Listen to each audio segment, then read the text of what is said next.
All right, good afternoon and a very good morning to those who are joining us from the US. Thank you for joining this inaugural AmCham Agriculture Symposium. My name is Maxwell Okello. I'm the Chief Executive of the American Chamber of Commerce, Kenya. I would like to start off by recognizing and thanking Honorable Professor Hamadi Boga, Principal Secretary, State Department for Crop Development and Agricultural Research.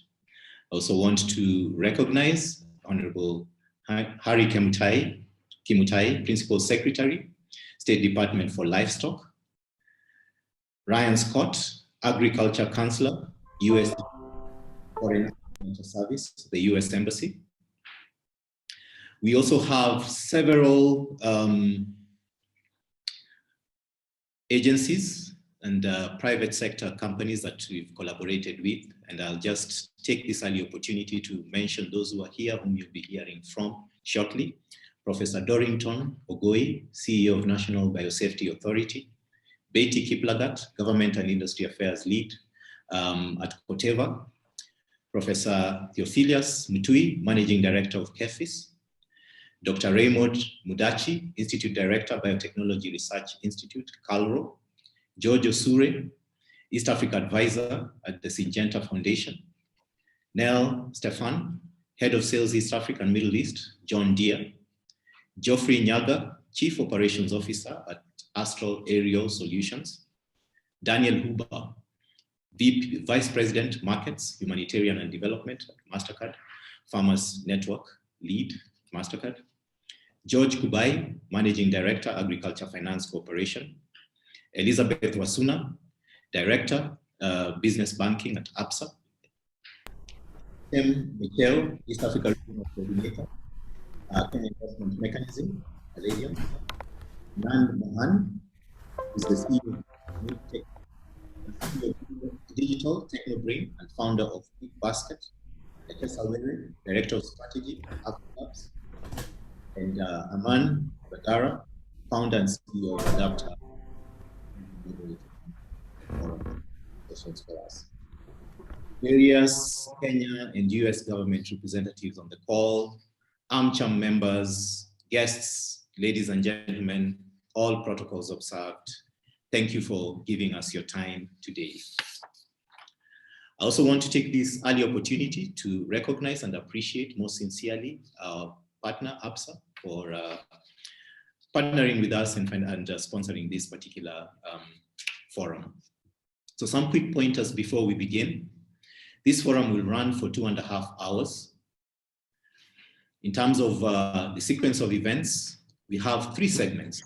The first segment is the opening plenary, where we'll have various speakers, primarily the 2 PSs and the Agriculture Councillor speak to us on partnerships for the future of Kenya's agriculture. That will be followed by 3 panels. The first panel will focus on the role of biotechnology and other emerging technologies in agricultural transformation. The second panel will explore agri-tech or agriculture technology, the future of agriculture today. And the third panel will delve into financing agricultural transformation. Given the time that we have, we will not be fielding questions during the forum. However, we encourage the audience to leave comments in the chat tab as we progress. Now, with all that being said, I want to get this show on the road and invite George Osure, Chair of the AmCham Agriculture Task Force and East Africa Advisor for Syngenta Foundation, to kick us off. George, the screen is yours. Thank you very much, Maxwell. And I would like to associate myself with your remarks welcoming our PSs, who we all know in the agriculture sector, Professor Boga and Dr. Kimutai.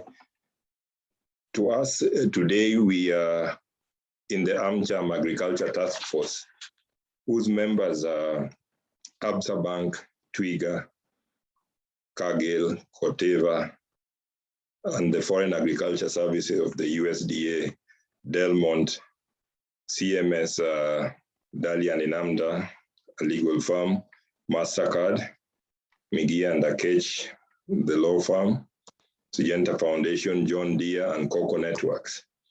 This is a platform which we have set up, and it is science-driven.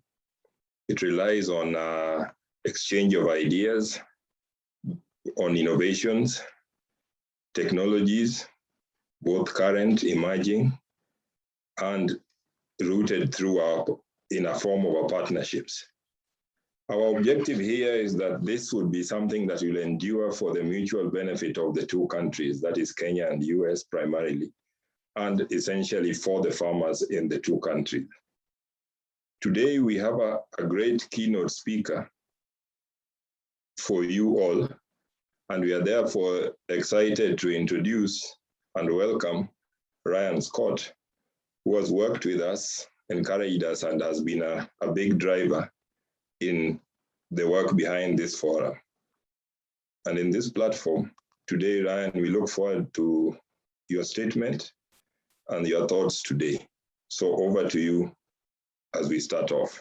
Thank you very much to all of you on behalf of the task force team. Thank you.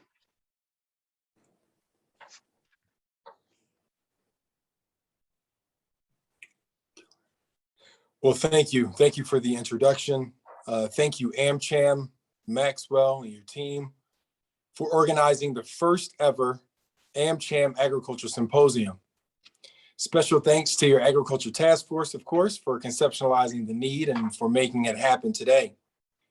To the many stakeholders and participants who have joined us online, to the senior government officials present, Principal Secretary Boga, Principal Secretary Kimutai, and the many heads of Kenya's key government institutions in the agriculture sector, such as the National Biosafety Authority, Kenya Plant Health Inspectorate Service, KEPHIS, Kenya Agriculture and Livestock Research Organization, CALRO, and the Department of Veterinary Services, DVS.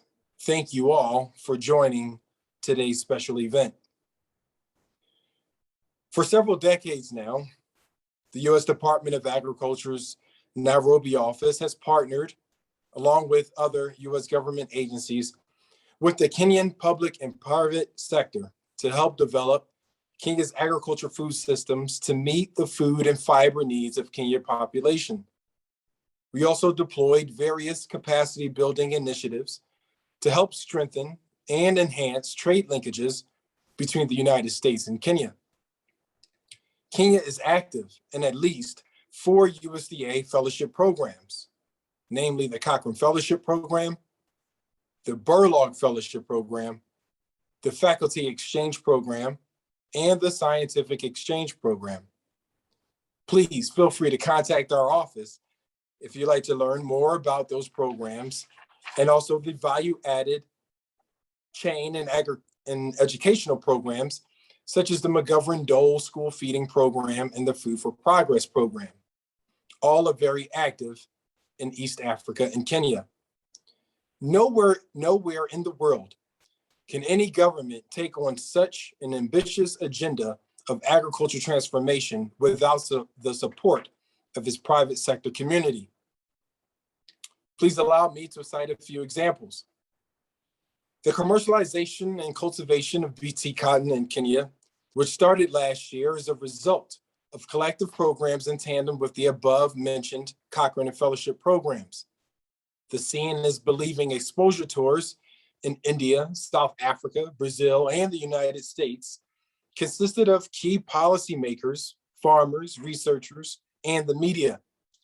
In this process, Kenya's understanding of agriculture biotechnology and its own emerging technologies was advanced in both domestic and global agriculture, a key to addressing food security, food sustainability, and agricultural sustainability. As a result of those lessons learned, Kenya's textile and manufacturing sector has benefited from BT cotton. During today's discussions, you will hear about new techniques like genome editing and precision breeding. Another point, Kenya is the largest producer of milk and dairy products in East Africa. We benefited from the many technical exchanges with more than 20 Kenyans focused on artificial insemination, government livestock, and so many others during a short-term training on dairy herd management and breeding. For those farms who participated, such discussions improved the quality of bovine semen and increased milk production from a daily average of 10 liters per cow to more than 20 liters per cow. Our 14-year-old school feeding program, implemented by or in tandem with the World Food Program, was fully taken over by the Kenyan government in 2018. That was the first successful handover of this said project in Africa. As a result, Kenya is a modeled country and a modeled project for this particular program. The program continues to increase retention of age-going school children, literacy levels, and improve nutritional status in selected areas within arid and semi-arid regions. We also partner with government ministries, Ministry of Agriculture, Livestock and Fisheries, the Ministry of Trade, Industry, and Enterprise Development, and many others to help strengthen Kenya's food safety regulatory system. Reliable, accurate, and timely agriculture data and statistics are critical for policy making and planning in any agricultural sector. Consequently, USDA is partnering with the government of Kenya to strengthen its agricultural statistics system. USDA is looking forward to increased partnerships with the private sector, the Kenyan government, and its people to advance Kenya's agriculture sector. Kenya's own science and technology of its own applications continue to support Kenya's record exports of coffee, tea, spices, and now cut flowers to the United States on an annual basis. For now, I look forward to today's discussion. I look forward to today's deliberations and learning a lot on lessons learned and forward applications. Thank you very much, and good luck to AmCham and his Agriculture Task Force for today's program. And I look forward to learning more. Thank you very much, and see you at the closing remarks. Thank you very much, Ryan. We truly appreciate your partnership and all the great work that USDA is doing to support the agriculture, the Kenyan agriculture ecosystem. And now I want to yield the screen to the Principal Secretary, State Department for Livestock, Honorable Harry Kimutai, to give his keynote address. Over to you, PS. You are on mute, PS. Are you now able to get me? Yes, we can hear you now. Go ahead. Thank you. I'm having challenges of network, so I'm using my phone and I'm seeing my power seems to be going out, but I'll try my best within this period. Let me start by acknowledging the presence of all the distinguished participants of this very important meeting. And I wish to recognize the American Chamber of Commerce, Kenya, for bringing this very important symposium that brings together stakeholders from Kenya government, US government, and the private sector to deliberate on solutions, partnerships, and capacity building committed to the growth of the agriculture sector. Ladies and gentlemen, globally, the livestock sector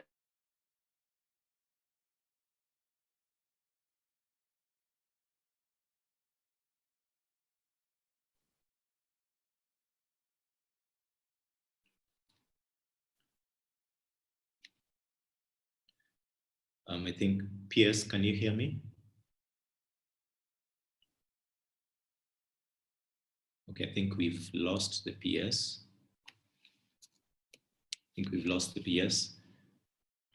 Yeah, so as we try and get the PS back in, allow me to quickly move on to our next speaker, very good friend of AmCham and a big supporter of the American Chamber of Commerce and the private sector, really, when it comes to matters relating to agriculture. allow me to introduce the Honorable Professor Hamadi Boga, Principal Secretary, State Department for Crop Development and Agricultural Research, to deliver his keynote. Professor Boga, if you're ready. Thank you very much. I hope Harry will find his way back so that he can talk to us about the livestock sector. We really appreciate the partnership with the AmCham. I think we have been having these engagements regularly, and despite the interruption with COVID, now we have found a way to do it virtually, and I think it still helps us to stay connected. I acknowledge also Ryan Scott and his predecessor. They have been good partners of the Ministry of Agriculture, and we have engaged on various issues, especially on the issue of food security or food safety, but also other issues that are brought together, including the issues of getting BT cotton authorized and other biotechnologies, where we have engaged seriously and engaged in serious discussions that have brought progress on matters that had stagnated for many years. So as we are aware, Kenya is the largest economy in East Africa. So it's important that most partners want to engage us, and we are happy with that. We are not the biggest in terms of population, with a population of about 50 million, but we have a good market, a vibrant private sector, and a vibrant agriculture sector that is mainly driven by smallholder farming. And with the adoption of the new constitution, we have 47 county governments because agriculture is devolved. So most of the husbandry and marketing and promotion of products has moved to the county level, although we have continued to partner with the counties to make sure that we have a farming system that is regulated from the center. So we have had to reform our laws to bring in a lot of regulations to guide the agricultural sector, and especially the development of various value chains. And we are happy with the partnership with the US government, either directly or through some of the organizations like AGRA, who get support also from the US government. And they have been instrumental in shaping some of our policies, or helping us shape some of our policies, like through the visits to India and other countries to learn about biotechnology, like the development of the agriculture sector transformation and growth strategy, and other strategies and other policies that have been developed in the last 5 years in the country to usher in the issues of devolution and how the county governments will work together with the national government. It has a lot of implications on what happens in that sector. So it was very important that we develop a standard way of working using the ASTGS. And the ASTGS will be implemented over the next 10 years, since 2019 when we launched it. It will cost about 285 billion Kenya shillings to implement, and we hope most of it will come from the private sector. And it seeks to commercialize our agriculture. When you look at the agriculture sector in Kenya, it is layered. You have a few large-scale farms with the agro-processing opportunities, but we have the majority of our farmers, almost 90%, being smallholder. And smallholder sometimes is not necessarily negative. It's just that it requires a lot of organization of the farmers to create aggregation and to create scale and to organize the farmers to access markets. And so some value chains are better organized than others. So their value chains like tea, they are well organized and they don't have market issues apart from the usual up and down with the pricing, which is common with every commodity. But other models like coffee some coffee cooperatives collapsed and farmers lost interest in coffee and moved to real estate.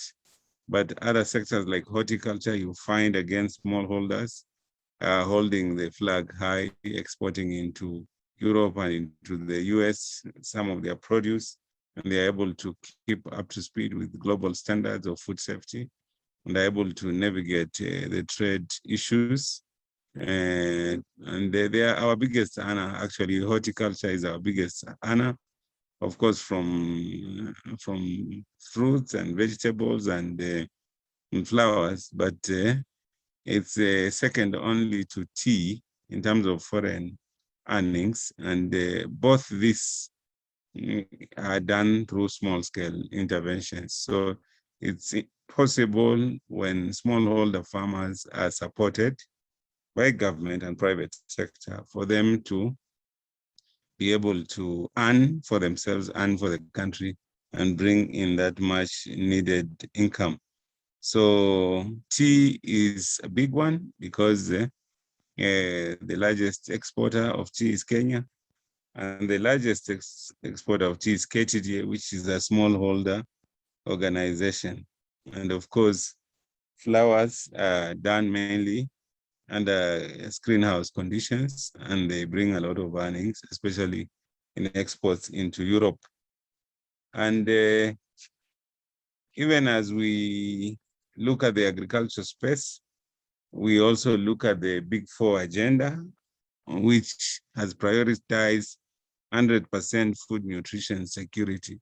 So the government is investing more in agriculture and also working with partners to get more investments.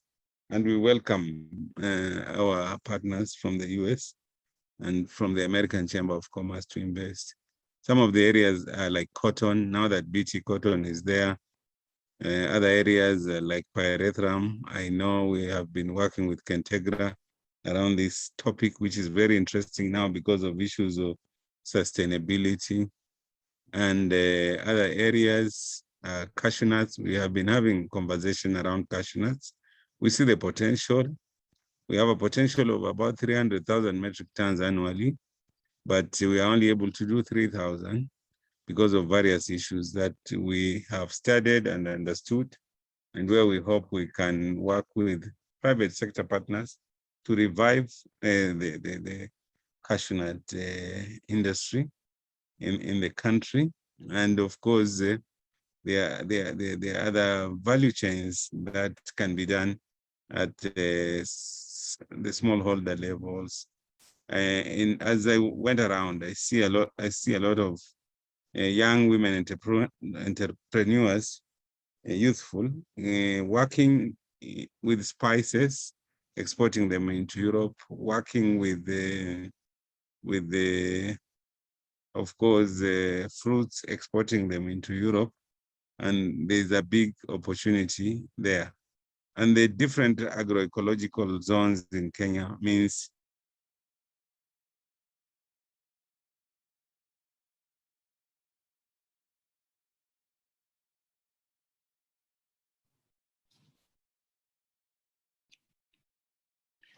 PS Boga.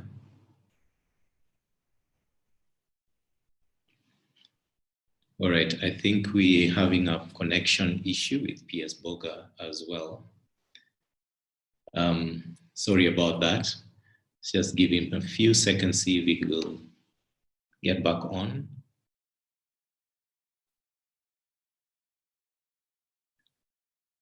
All right, I think we'll have to, yeah, looks like we've lost PS Boga. But I can see PS Kimutai is back. PS, could this be something going on at Kilimo House or what? You're on mute. You're on mute, PS. I think we have a big problem with our network today. So it is just affecting both of us. So you can see he disappears, then I appear, and then I don't know what's happening. Yeah. So why don't we do this, PS, just in case, if we could just give it just 5-6 more seconds in case Boga is able to log back in so that he can finish. Then we will come to you. Okay. Without interruption. Let's just give it a few more seconds. If he's not able to log in, then I'll allow you to just proceed with yours.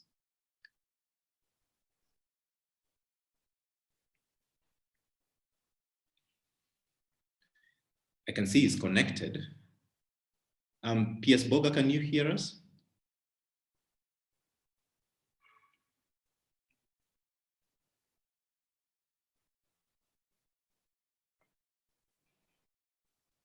I think he's connecting. Hello, PS.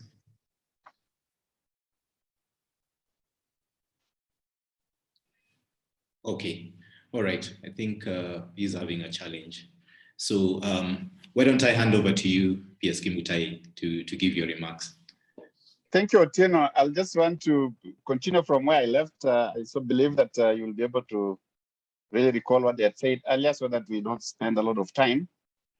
I was saying that besides the huge opportunity presented by the increasing global and domestic demand, the transformative trends for economic development occurring in the region presents the need for livestock sector structural adjustment, transformation to improve our food security, livelihoods, and create wealth for our country. This is critical if Kenya is to sustain and enhance its middle income status.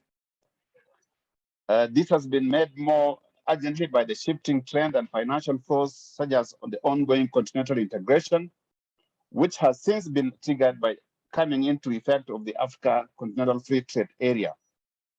Emerging economic partnership, trading blocks, revised donor aid agendas, and the need to keep up with the current technological revolution.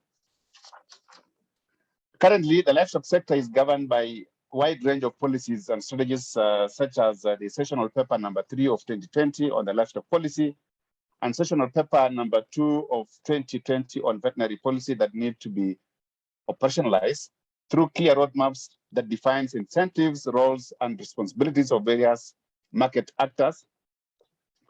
To realize the aspirations of the middle income country, there is need for structural transformation of the sector to make it a major purveyor of food security, reduction of poverty, and economic growth. I want to say that indeed, looking at these two policies, we are leveraging on them. Indeed, that it's now bringing it into the latest technologies that we have to incorporate in our operations in the livestock sector. We've been behind for a long period, but now I so believe that with these two sessional papers, we are able to cope up with the technological change that is affecting all the economic sectors. What very most and very important for us as a ministry and the department, we have embarked.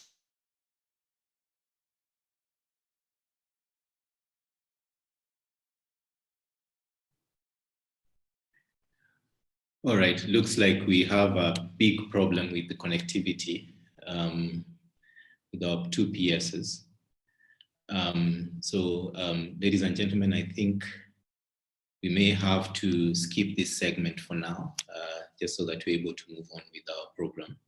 And hopefully, if their connections stabilize, we will be able to get back to their keynotes.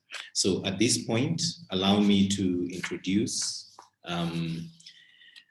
our first panel of the afternoon or the morning for those who are in the US, that will be moderated by George Osure.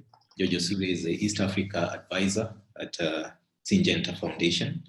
And George is also our lead, actually the chair of the Agriculture Task Force at AmCham, as you heard before. So without much further ado, over to you, George.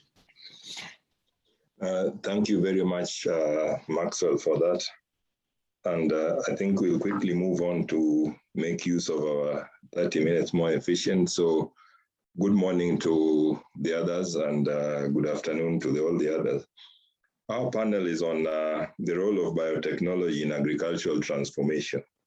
Very important words which we heard from our previous speakers about transforming it. And in this panel, we will try to create some convergence because it's very appropriately set up with both public and private perspectives. And so without much further ado, I'll ask our panelists to introduce themselves, and I'll ask Professor Ogoi to introduce himself and let us know what the National Biosafety Authority does, so that we make quick use of the time before we go to the questions, then we can move on to the others. Welcome, Professor. Thank you very much, George. Thank you for the organizers for giving us this opportunity. My name is Dorrington Ogoi. I'm the CEO of the National Biosafety Authority. National Biosafety Authority, NBA, is a regulatory agency that is charged with the responsibility of regulating GMOs in the country through the various phases of GMO development, from contained use in the laboratories and the field through to environmental release. So we are charged with the responsibility of ensuring safety to human and animal health, and also safety to the environment before any approval is done. Thank you very much. Thank you, Professor Ogoi. And in turn, we also have with us here the CEO of the Kenya Plant Health Inspection Service, a very important organization that has really transformed the landscape in this country. So if you could introduce yourself, Professor, and a bit of background on what you do.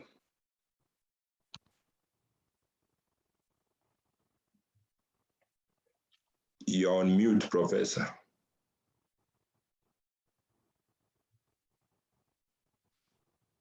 Sorry about that. My name is Theophilus Mutui. I'm the Managing Director, KEFIS. Kenya Plant Health Inspectorate Service, KEFIS, is a strategic state government agency responsible for assuring the quality of agricultural inputs and produce. And this we do by ensuring that we have a plant health, we provide plant health services. This entails ensuring that the plants which are traded with our partners are free from pests and diseases. We also do seed certification all the way from planting to the marketing to ensure that they have high quality. And we also have service laboratories whereby we are able to test for food safety, issues of maximum residue levels for pesticides, aflatoxins, heavy metals, as well as we have capacity to test for GMOs. Last but not least, we are able to negotiate for market access through what we call pest risk analysis. Thank you. Thank you, Professor. It's very appropriate you finished off with the issue of market access, because now I'll ask our colleague Betty Kiplagat to introduce herself and tell us a little bit about what Cassava does and their interest in this area. Betty, please go ahead. Thank you very much. Betty Kiplagat of Cassava Agri-Science. Cassava is a pure play agricultural company that has is headquartered in the US, but of course has presence in Africa. In Africa, our head office is in South Africa. However, in Kenya, we have a major presence through our Pioneer seed brand, our Pana seed brand. We also have our Cassava products, crop protection products, and we care for the smallholder farmers. We care for bringing in new technologies that can help farmers across the globe to meet their demands for increasing their yields. Thanks. Thank you very much, Betty, for that. And it's, again, sort of it's ideal that also you've brought in the issue of technologies, because I'll go straight away to Professor Goy, and in simple terms, so that the audience can also understand this, is what are some of the innovations in biotechnology and other emerging technologies? That's including issues such as genome editing that are advancing the agriculture sector, including livestock subsector in Kenya, so that we can break down the words such as genome editing for those who don't belong to this part of the sector. Please go ahead. Thank you, George, once more. Again, I would like to highlight for you the progress that Kenya has made in terms of using technology both the GMO technology and also the emerging technology of genome editing.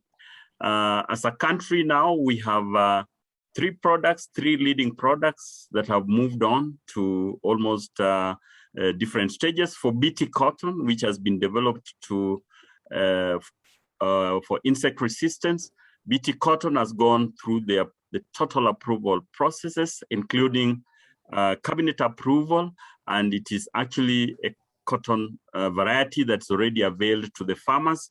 And as we speak now, there are farmers that are already growing BT cotton. It is expected that the BT cotton variety that is being introduced will indeed revitalize the textile industry and will address the manufacturing sector of the Big Four agenda, because the cotton variety will be able to increase productivity by lowering the cost of input, because it's got an inbuilt insect resistance. Now that's a leading crop that we have in the country. We also have BT maize. This is also maize that has been developed against insect infestation, specifically the stem borers. This product has gone through all the necessary processes, including the national performance trials, and KEFIS has already recommended 3 varieties that should go to the national that should be essentially be released. And NBA has also done the final approval. And as we talk now, we are waiting for the final approval that will include a decision of the cabinet before it is also availed to the farmers. Our latest product, ladies and gentlemen, is the GM cassava. This is cassava that is developed to essentially protect against the brown streak virus disease.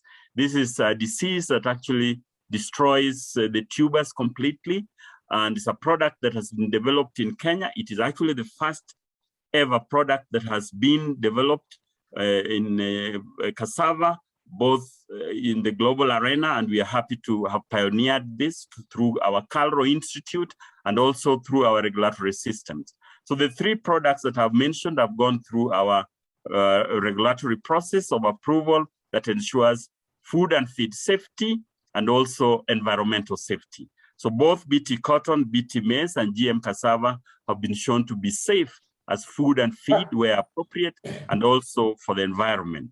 Ladies and gentlemen, we also have made strides in genome editing. Indeed, Kenya is among the very first countries in Africa where genome editing has taken root. We have approved 6 projects so far, 6 projects that apply genome editing in the experimental phase. A number of them are within the laboratory phase, addressing several constraints from disease resistance to nutritional enhancement. These products are being developed still under containment.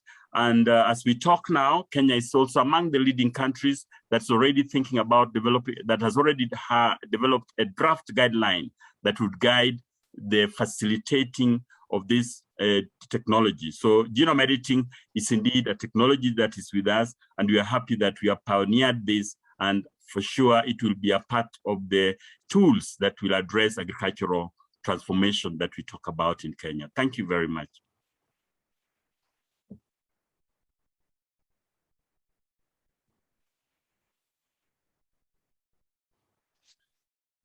Chair, you are muted.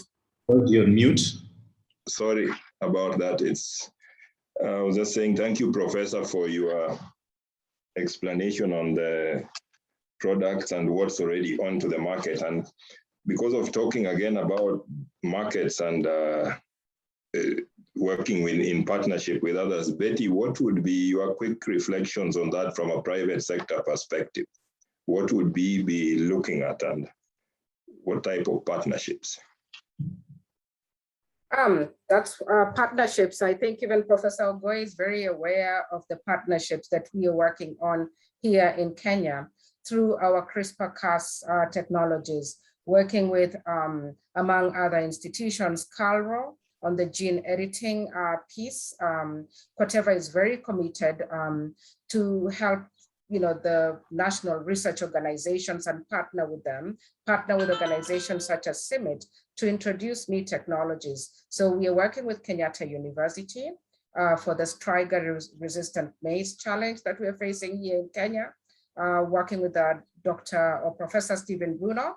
We're working with CIMMYT on some challenges that we are facing on MLN, and that is partnership through CRISPR-Cas technologies. So the one thing that is important to know, George, is the fact that to introduce a new technology within a national a country, you need the national partners. You can't walk that mile alone. And government agencies such as CALRO, such as CAFIS, play a key role for us to bring those technologies that eventually we hope will get to the farmers.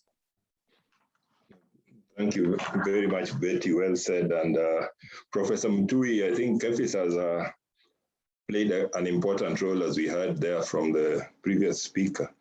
Would you have some thoughts before we come to your question? Yeah, thank you for the question. I would like to address the issues of the benefits of agricultural biotechnology, may it be GMOs, may it be tissue culture, genome editing, and other emerging technologies. Through the use of biotechnology, breeders are able to come up with new crops which have increased crop productivity in terms of being drought tolerance, tolerance to stress, low nitrogen levels or excess nutrients. Also the issue of BT products which are resistant or tolerant to insects means that the plants will be able to protect themselves from pests and they are able to produce more yield. We have African Bio-Fortified sorghum, which is a technology used to enhance the nutritional value of sorghum so that it provides nutrients to human beings. Issues of having flavor and texture in food has also been used using biotechnology. Also, we have had the development of fruits like tomatoes, which are not sensitive to ethylene, meaning they have delayed fruit ripening process. They are able to stay longer in the shelves, as well as they can be transported from far apart and yet be able to reach the market in a fresh conditions.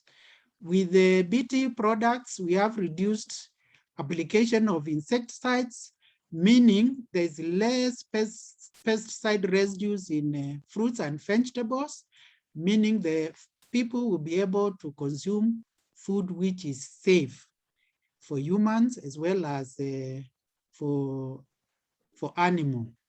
This will also reduce pesticide leaching into groundwater, reducing water pollutions, as well as minimize exposure to hazardous products. All this leads to high yield of crops which will be used in transborder trade. Thank you. Thank you very much, Professor. And to Betty, looking at a lot of this, what we've heard about these products, I can see investment, I can see industry areas of interest here.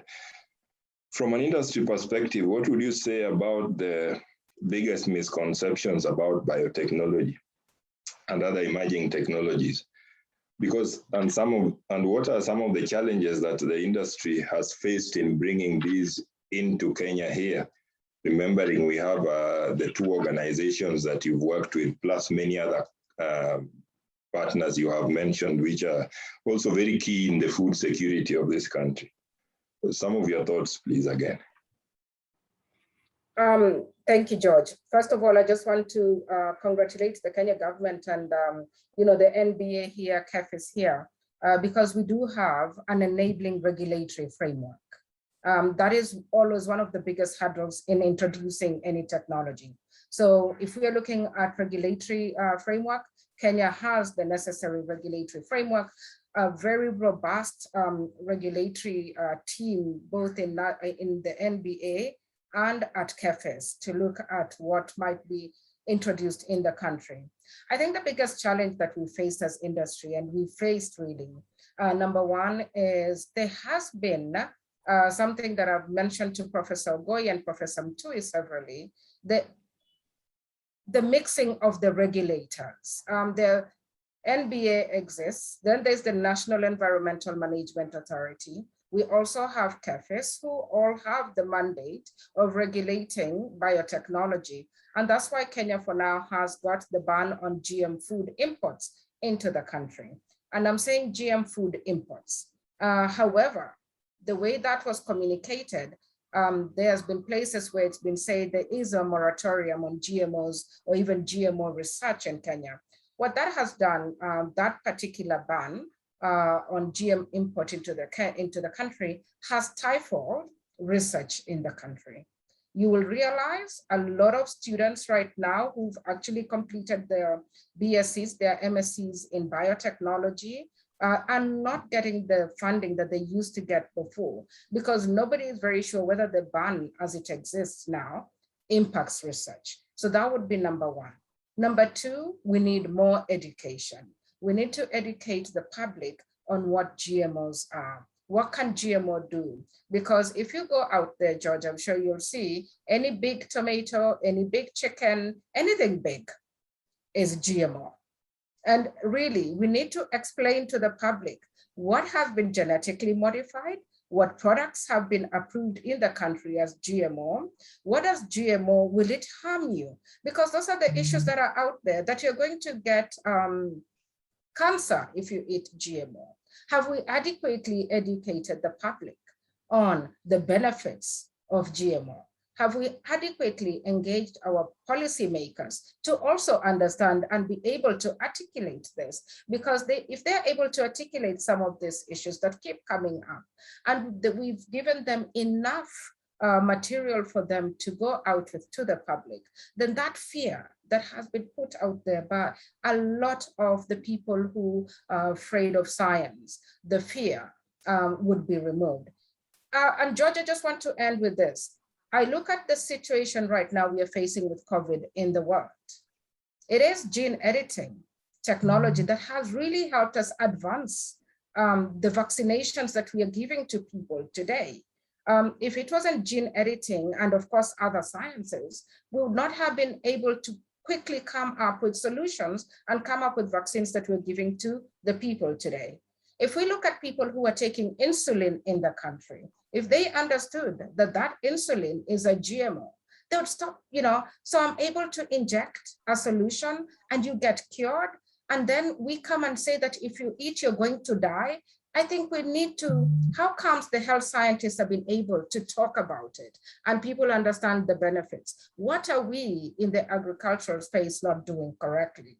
And I do blame ourselves as industry. Let me not blame the regulators. Let me blame the industry as well. Perhaps we didn't come out clearly to talk to people and tell them, hey, this technology is here and here are the benefits. And this is what we can do together. Remove the fear that I'm going to lose my seed. I'm going to lose my farm saved seeds. I'm going to lose, or I'm going to be sued by the big companies. All that fear. We need to come back to the drawing board and do an education.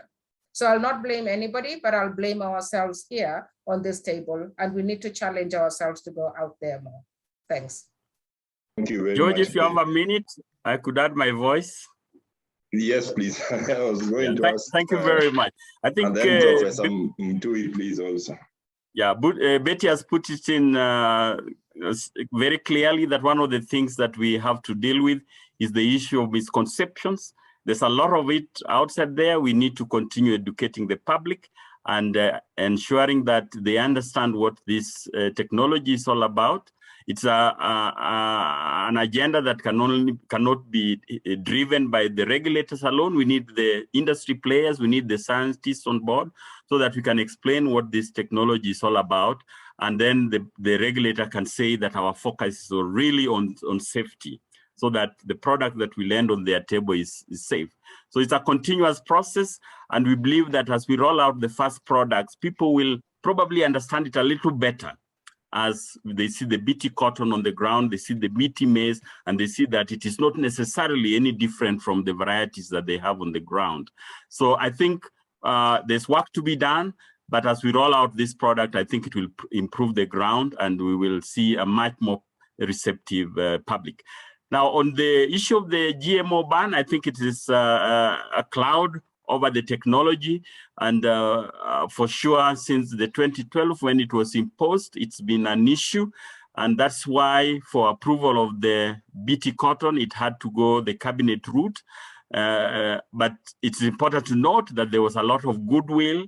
The cabinet made a decision to lift the ban for BT cotton, and there was a very strong statement that the subsequent products will be considered on a case-by-case basis, which is a statement that there is value in this technology and the cabinet is willing to consider any new technologies that are being developed. Of course, the ultimate situation is to have the Biosafety Authority have the final authority, because that's why we are formed, but that will come with time, and we know there's goodwill, and hopefully the ground will be set so that all the players will be able to develop products and introduce as fast as possible. Thank you very much. Thank you, Professor. And Professor Mutui, a quick reaction, because I also have a question for you. Yeah, thank you. The issue of misconceptions of biotech, one is that in food, we are talking about choices. People have a choice to go to the supermarket or our markets and buy conventional food, organic food, or biotech food. So the fact that there are choices, that's why people tend to have that choice and can say, we don't need this, we require this other one. While in medicine, there's no choice. It's a matter of life and death. If it's insulin, if you don't take the insulin, you are going to die. So that's why I believe there's more acceptance of biotech products in medicine as opposed to the green ones. Some of the misconceptions about biotech products is this issue about the gene moving from the biotech to conventional and becoming a super wheat, the way it's called, especially with the insecticide tolerance. Other misconceptions is that maybe the biotech crops could have harmful effects to beneficial organisms like bees and so on. So all these are some of the misconceptions which make people to shy away from biotech. But by and large, I used to work for National Biosafety Authority. Whatever has been approved by Biosafety Authority is safe for human and animal as food or feed. Thank you. And thank you, Professor Mutui, and for that assurance also, because you've already begun the journey towards removing the misconceptions. I think that's an important first step. And with that, what are some of the SPS policy and regulatory challenges with respect to biotechnology, and how can the private sector partner with the government and other stakeholders to build capacity in this area? Because we talk of partnerships, but a lot of the people in the audience would not know how to partner with KEFIS, for example, where you are, those who are not in agriculture but have industry. Some of your thoughts around that area. Thank you, George. I want to break it down. Sanitary means health. Phytosanitary means plant health. So sanitary and phytosanitary measures are the laws, rules, standards, and procedures that governments employ to protect humans, animals, and plants from pests, diseases, toxins, and other contaminants. Sometimes SPS issues are applied to restrict trade. So those measures which are introduced by government to deal with issues of traditional sanitary and phytosanitary concerns include quarantine risk. For example, when a plant is imported, it has to be detained somewhere as we do testing to find whether it contains pests and diseases of concern to Kenya.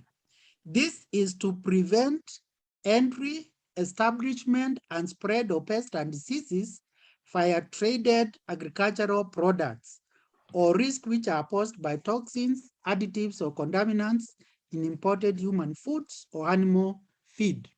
So here COVID came to help us explain what KEFIS does. COVID came from outside Kenya, got established, and it is being spread within the public. Likewise, we have pests and diseases which originate from outside Kenya. They come with the planting materials or cereals, and once they are established, they cause havoc. For example, maize lethal necrotic disease came from outside Kenya, and that's why KEFIS exists to prevent entry, establishment, and the spread of pests and diseases for plants. If regulations or parts thereof are not SPS measures, then they are considered in the WTO as dispute settlement under the requirements of the technical barriers to trade agreement, that is TBT agreement, or those under the general agreement on tariffs and trade, GATT. Non-tariff trade barriers consist of domestic regulations purportedly introduced for various public policy purposes. Could be health protection, environmental conservation, subjugating consumers, and so on. And this has a bearing on international trade. For example, the ban on import and use of GM food in Kenya could be considered as a domestic regulation which is meant to distort that international trade. Such measures may affect international trade, and they could be referred to WTO for dispute regulations, or on this, for WTO dispute resolution mechanism. So, for example, Kenya has had issues with the trade in biotech crops.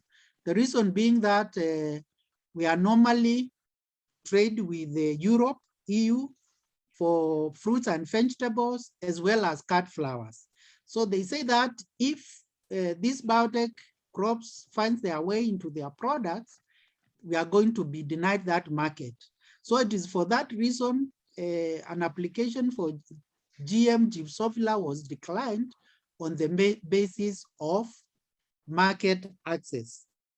How could the government and other stakeholders partner with KEFIS? We could be able to partner with KEFIS, and I'm glad to say that we partner with Syngenta Foundation in developing a protocol for soybean.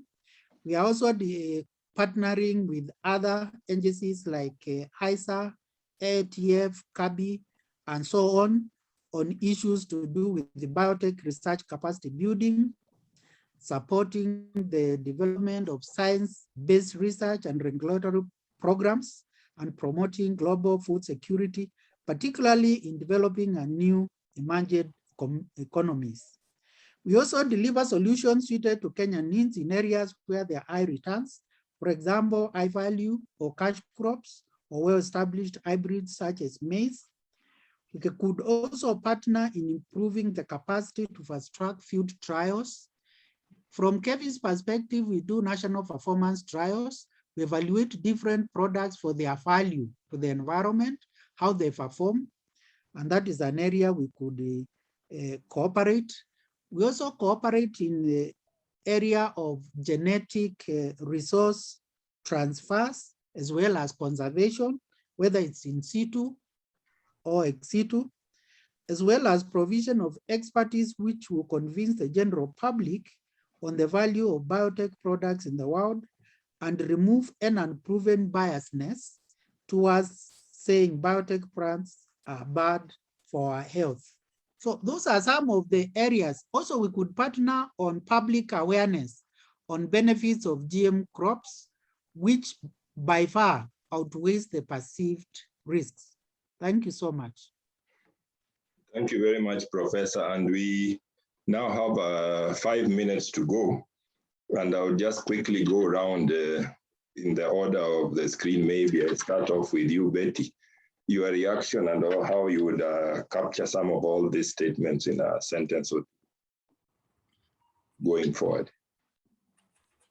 Interesting that we didn't bring up, of course, the GM food ban into a WTO dispute resolution, yet there was an opportunity. But because I believe the government of Kenya still has the goodwill to ensure that there will be good science, they'll appreciate good science, and they let farmers in Kenya access the technology.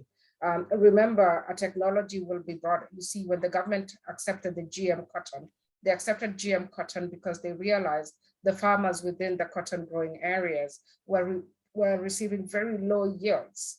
So I'm sure when even in the corn sector, when there's a problem and there's too many diseases and pests, as Prof has said, affecting the corn or affecting our food, they'll look for technologies, and they'll need the technologies that can help speed up getting rid of the pests or the diseases or any issues that farmers could be facing. So an organization such as Cassava will be here ready to support the government of Kenya when they need the technologies, work with local organizations, follow the laid down regulations, and make sure that whatever is brought in because has been demanded by the government of Kenya. Thank you very much, Professor Ogoi. Our time is running out. I don't want to leave out our friend from KEFIS. So just a quick one, I would just want to say that there is indeed a lot of development going on in Kenya. There's a lot of research. If you have an opportunity, you peruse through our website and you'll appreciate actually 37 plus projects that are under laboratory phase and 14 confined field trials. And also you'll gain some insights on some of the projects that are ongoing under confined field trials. So work is in progress. Our scientists are not sleeping, and we believe there is goodwill from the government. It's just a matter of time before we are able to benefit fully from this technology. And for those who want to get further insights, from 4th to 5th of November, the National Biosafety Authority has a conference that will bring to fore some of these developments that we have on board, and we are happy to partner with the institutions such as Cassava and the many other partners who have joined us to make sure the conference is a success. Thank you very much. Thank you very much. And Professor Mutui, please. Thank you. I'm here to report that there is lack of East African community policies on harmonized SPS measures, especially in relation to GMOs. So there should be an effort to have an harmonized East African framework on SPS measures, especially on GMOs. I'm happy to note that I think there's a process for COMESA to come up with an harmonized framework on GMOs, and that would be able to be applicable across the region, so that we use the same standard, the same document to be able to deal with these issues of SPS and GMOs. Thank you. Thank you very much. And I'd really like to thank the members of this panel because it's a subject we cannot exhaust at the moment now. But the most important is that the cloud over the technology is something we broke down very well here. And Cassava gave us that something that you can do through a very wide partnership. There are very many products which I saw some people asking questions. They didn't know that they were there. BT maize already on the way, BT cotton functioning already in the market, and GM cassava. But most important for me, I think my takeaway, and thank you for the perspective from the private sector, that industry enjoys an enabling regulatory framework, which honestly phased out within the circumstances provides opportunities for investment. And for our partners in the US, it means they are welcome to join in and see which areas are available for them to partner. So with that, I think we come to the end of our panel, which we finished it exactly on the time required, which is at 4:10. So thank you very much to all of you, and I hope the rest of the colleagues on the online also enjoyed it as much as I did. And right now, I would like to hand over to Nekesa Were, who is coming in on the agri-tech space, the future of agriculture today. And she has a distinguished panelists, and it's something I was also looking forward to. So you can be sure that I'll put away my video, but I'll be listening with a lot of questions. So Nekesa, over to you. Thank you very much, and thank you to my fellow panelists.